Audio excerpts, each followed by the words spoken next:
What's up everybody, Rob here from Sage Tower Games, and we are back with another Marvel Champions card review, and this time we are reviewing the Gamora Hero Pack. Now, Gamora obviously came out the same time that Star-Lord came out, and that video will be out either before or after this one. And as we saw with Star-Lord, he kind of is a lot based around encounter cards and getting tons of them in front of him to boost his other cards. Gamora is a bit different in where she is really focused on playing events, and specifically both kinds of events. So let's hop right into it. Gamora, she has an interesting ability actually. So first, she's 10 health, 3 recovery, same as Star-Lord. Skill Technician. You may include up to 6 attack and or thwart events in your deck from aspects other than your chosen aspect. So you can splash a different aspects into your deck besides your main one. And so in this case, in the pre-constructed deck, she comes with aggression, but she has 3 protection cards and 3 justice cards in her deck. So that's almost like a Spider-Woman kind of deck building. Being able to kind of give you that 1 card or that 2, 3 cards from another deck that can kind of maybe help flush it out or give you that, help that maybe that weakness you have. Pretty good. Her main alter ego ability is to look at the top card of your deck. If it's an attack or thwart event, draw it. Spoiler, there's a lot in this deck. There's a good chance you're probably going to be drawing it. Her hero form is 2/2/2 down the line. It's a great stat line. One of the best. Can do anything you want, so she can go in any aspect that you want. And she has 2 responses, 1 finesse, 1 precision.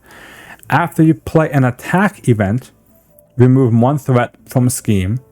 And you may guess it, after you play a thwart event, deal 1 damage to an enemy. Limit once per phase.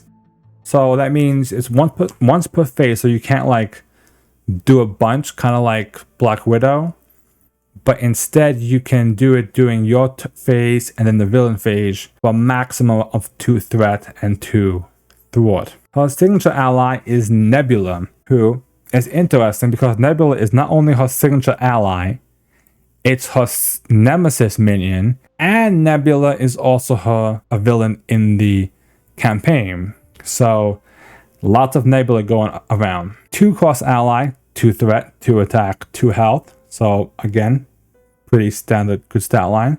When she enters play, search your deck for an attack or thwart event card and add it to your hand. So she gives you a free event card that you get to choose from. Well, let's see some of these events that we have, right? Obviously, she wants to play a lot of events.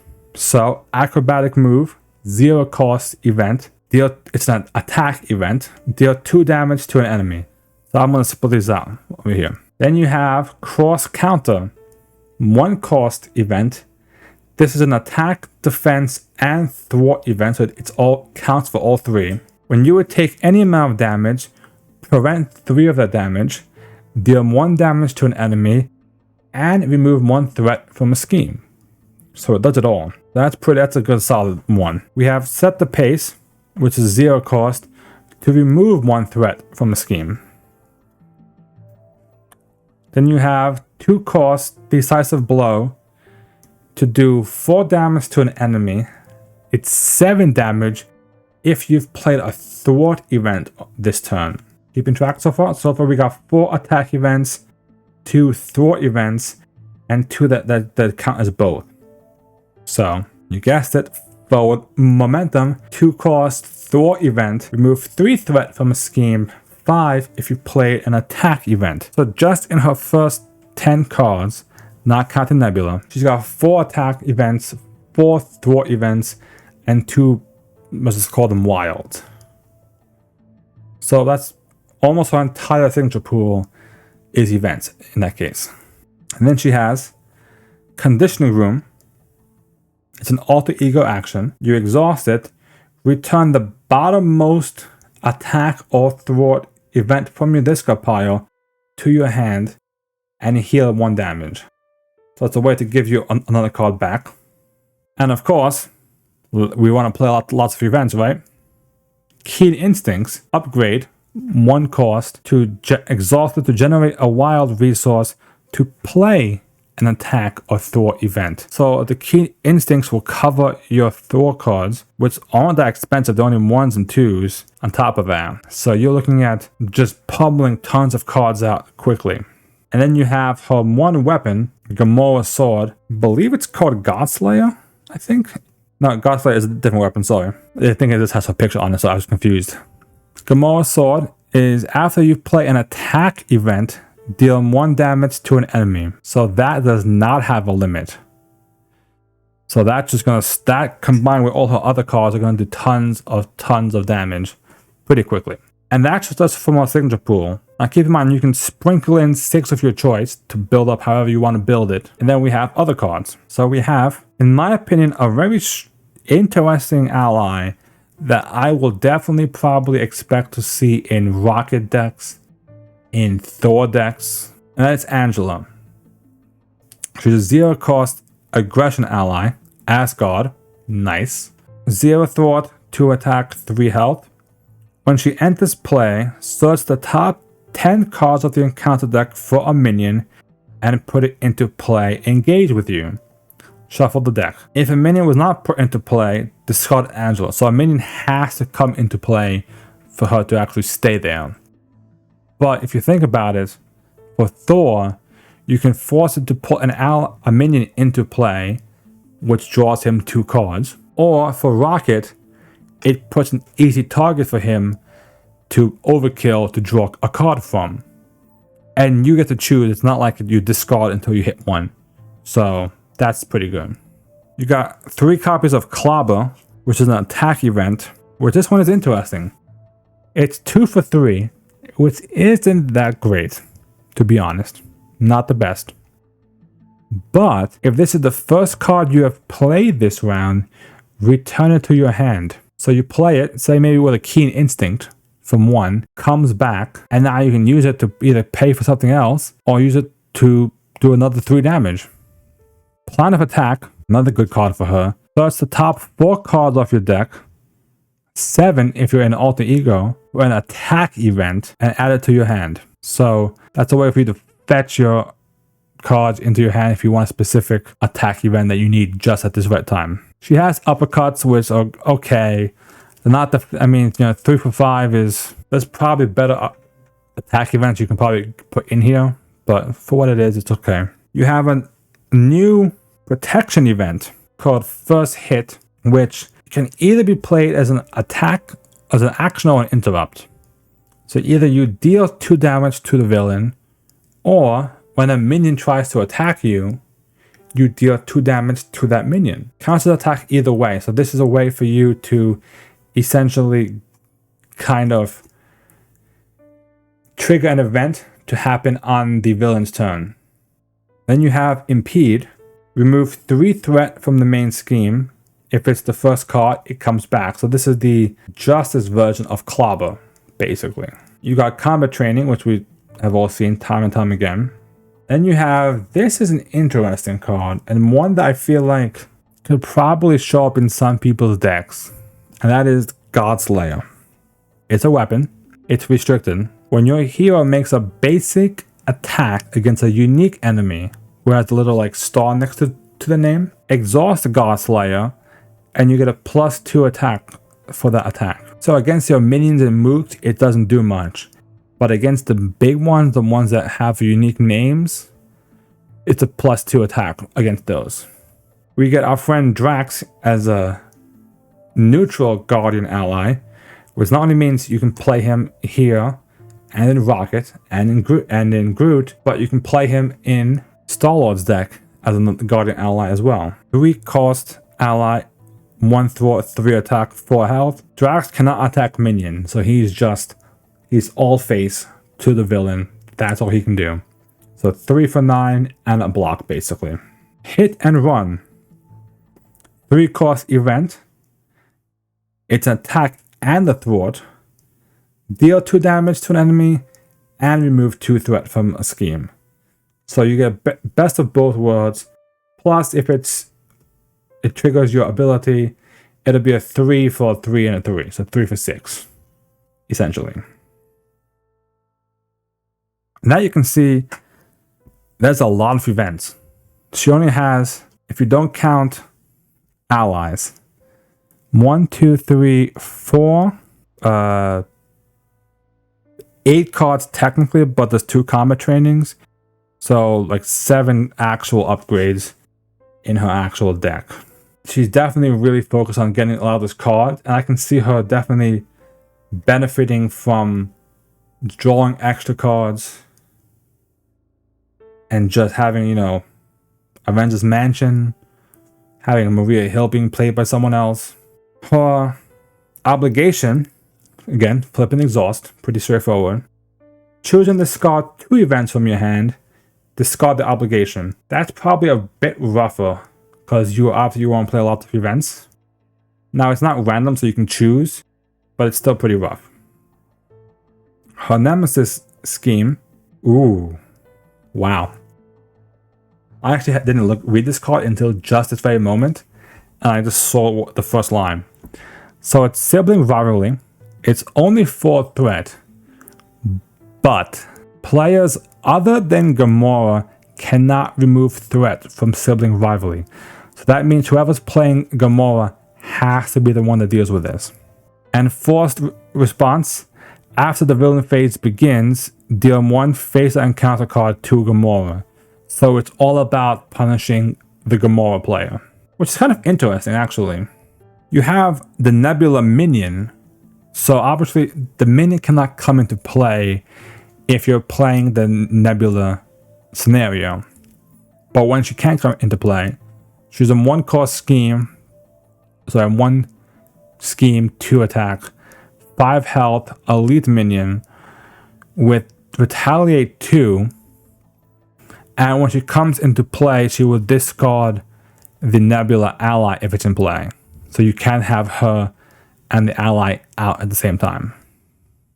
She trumps the ally, basically. Then you have a copy of In a Bind. Attached to Gamora. Treat Gamora's printed text box as if it was blank, so you lose your special abilities. And you must choose to discard an attack event from your hand and deal 1 damage to yourself. So she gets rid of your ability to kind of do the extra damage and stuff. And you have Waylay, which is stun and confuse Gamora. If Gamora is already stunned or confused, it gains surge. This is bad, because if you think about it, Gamora wants to be playing a lot of attack events, a lot of thwart events. Being stunned, being confused, really kind of backfires them. Then we have the cards outside of the pre-constructed deck. Pivotal Moment. 2 cost to deal 2 damage to the villain. 5 if there's no threat on the main scheme. Interesting. I think that's a interesting card because it means if you can do a really good job in controlling the main scheme, it's worth more. Otherwise, it's a bad call. Let's just be honest. So if you think you can do so much thwarting that you can, there won't be any on the scheme at all, it could be worth it, but otherwise, probably not going to see play in many decks. Comms Implant. Now this I like. 1 cost, upgrade. Tech card as well, so for all you Rocket players out there. Attached to a Guardian ally, gets +1 thwart and +1 hit point. Now, this is interesting because when I saw this card, the first thing I thought of was Groot. The Groot ally would have 7 health, making him an even better blocker for yourself. But now you can add it to any ally basically under Star-Lord.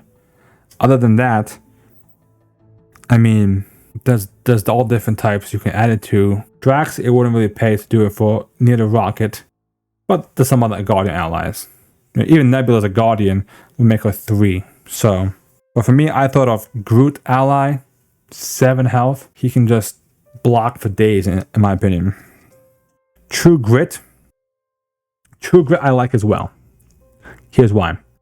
It's a 1-cost protection event, which is when you defend against an enemy attack, remove threat from the scheme equal to your hero's thwart. Now, here's why I like this. I like this because it means if you have like a 2 threat or 3, sorry, if you have 2 thwart or 3 thwart, it's a 1 for 2, 1 for 3 when you're defending. Now, the problem is you must have that much thwart. So you need someone like, you know, Gamora has 2. Star-Lord, I believe, also has 2. Someone like a Spider-Woman, for instance, if she plays 2 different cards, she's at a 3. Heroic Intuition, now she's at a 4. Now it's a 1 for 4 kind of deal. You can see, I like it for Spider-Woman. Other than that, I think Spider-Woman probably might be the best one for that. Or even Captain America, with his fearless determination. I'm not sure if those last until the end of the round or the phase. But if they end of the round, that fits as well. So, with that, let's hop into the final thoughts on the Gamora pack. What can we say about Gamora? I think she plays, just looking at her cards, I think she's going to be a lot of fun. You can probably play like 3-4 cards a turn. You can probably be swinging, doing tons of damage, just all over the place. And that's not even touching her basic attack and stuff, which is nothing to sneeze at. 2/2. And she can do tons of damage. I mean, at this point, I think the early like scenarios have no chance against Gamora and stuff like that. How will she fare against Galactus Most Wanted? I think she would do really good. So as we kind of mentioned, most of her deck is events. So like Collector won't really affect her that much. And she can pump out tons of damage and a bunch of thwart really quickly to kind of help curve with some of the big spikes that the campaign has. Between the Gamora pack and the Star-Lord pack, I think I'm kind of more interested in playing the Gamora pack, just because part of me is a bit cautious on the Star-Lord pack and the amount of encounter cards that he may get. I may, without playing the cards, just kind of looking at the cards as is, if I had to make a hard decision, I would probably say like Gamora is either an A or better, I don't know. And Star-Lord's either a B or an A, depending on how bad. Like if his damage potential is that great that, you know, having 3-4 encounter cards isn't the end of the world, then that's fine. But if he can't, if he can't stop if the encounter cards just wreck him every time, it's not worth it. But if he can burst down a villain like that, that would be insane. And he has the potential.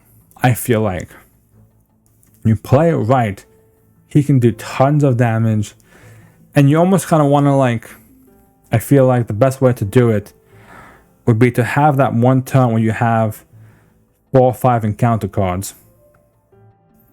Maybe not that many. Say 2 to 3.